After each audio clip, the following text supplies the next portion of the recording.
To learn about the off-grid lifestyle and to be inspired to live your dreams, click subscribe so you don't miss anything. Hit the bell notification.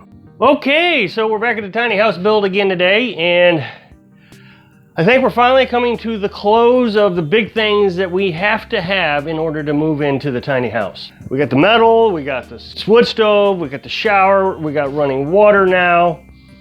We got the tank hooked up, the water tank, it's in a box.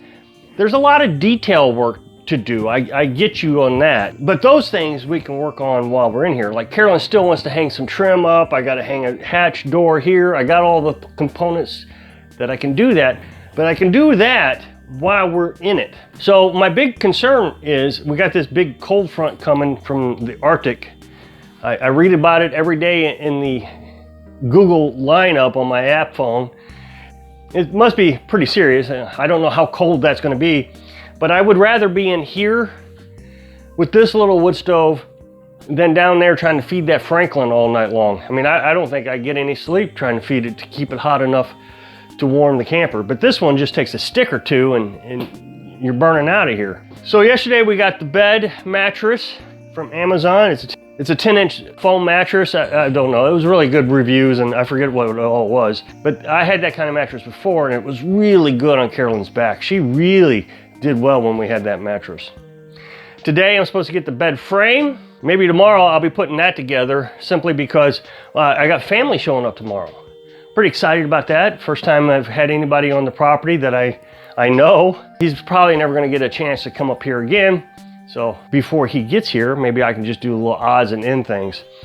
You know, I still gotta cover the tank. Right now, I only got, what, 3 sides covered.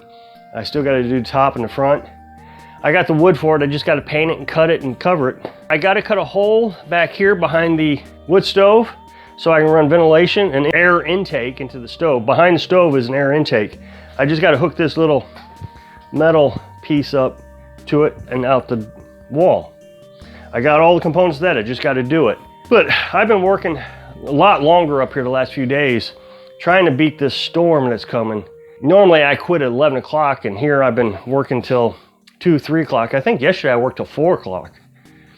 We didn't even get supper. I had to run down and get Subway, which is, I don't know, 13 miles away. It was a good little run just to get Subway.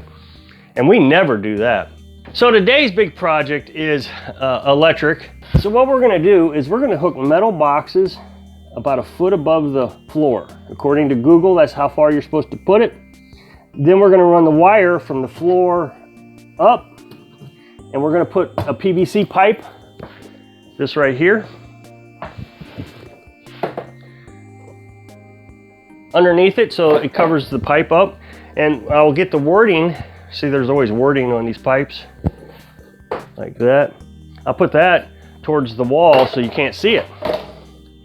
And if Carolyn ever wants to paint it, she can paint it later. And we're gonna do 3 of these, so I'll drill a hole through the floor. We're gonna put one here next to the desk that Carolyn made yesterday.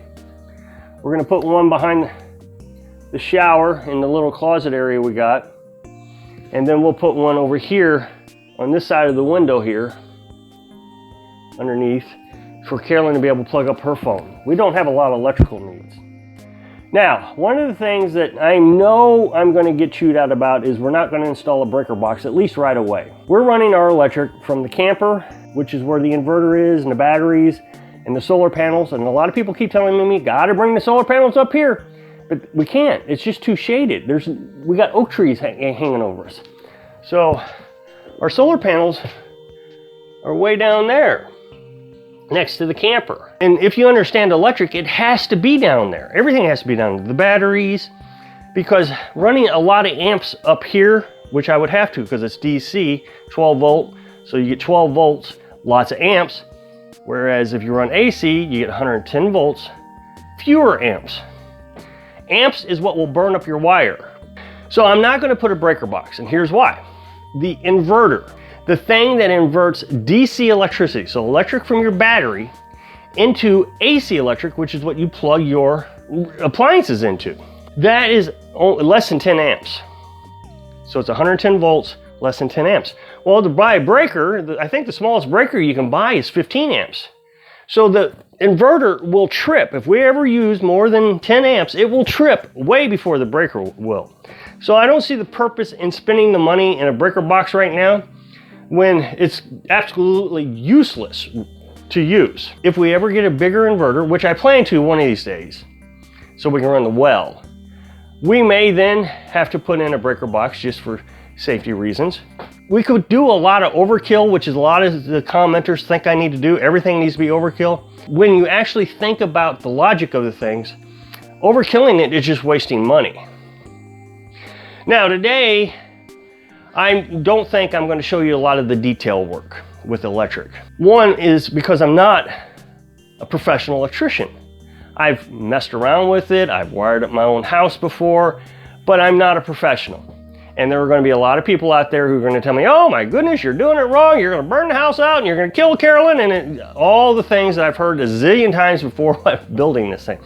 I mean, as bad of a time I got from the commenters about a P-trap under the shower. You don't have a P-trap, the whole place is going to go. I can only imagine what's going to be said about my electrical abilities. So I'm not going to show it for your safety and my sanity. But I will just show you some of the things. For example, I've seen a lot of people, and again, a commenter is going to scream at me. No matter which way I go, somebody's going to say, oh no, you're doing it wrong, because I've seen it both ways. But with this, I just found out, technically, the round hole, is supposed to go down. And the reason is when you grab a plug, you grab it like this. Your index finger is longer than your thumb, meaning that if you're going to touch a hot wire when you're pulling out the plug, you want your finger touching the ground, not hot. So you're less likely to touch the hot with your thumb. So the ground's supposed to go down. However, I have heard people say that their code enforcement folks make them put the ground above, on the top. Again, I'm not going to show you a lot of things simply because there is confusion between counties and code enforcement and just electricians. Everybody does it different. It's amazing how hard it is to find any information that is consistent with electric. So I guess you just have to follow your own codes. Okay, so I'm going to get started drilling holes in the floor.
Ha! So we have a plug-in. We got three actually. Got one right here. This is Carolyn's plug-in. This is the office and kitchen plug-in, the one I just showed you. And this is going to be the utility closet plug-in. This one's going to be for charging batteries for tools. And we're going to have a battery tender here so we can charge our RV pump battery. So, pretty exciting. So now I want to show you something. Now we are officially Little House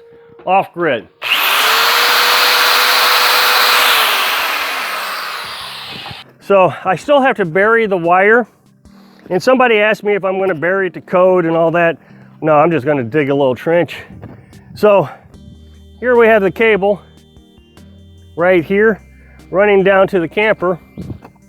So here is the solar panels. Got 10 of them. And I put them on the ground specifically. I know everybody's gonna say, oh, why are they on the ground? They're on the ground. They're raised up to face the sun. But we live near the woods, right? And so I constantly have to move the solar panels around. Carolyn right now is putting this bed together. So we are officially little house off grid. Used to be we were little house in a camper. Now we're little house off grid. So, oh, what a day. Look at this beautiful thing. Isn't that something? Just absolutely gorgeous. I hope I can inspire you to build something gorgeous for your dream. Thanks for watching.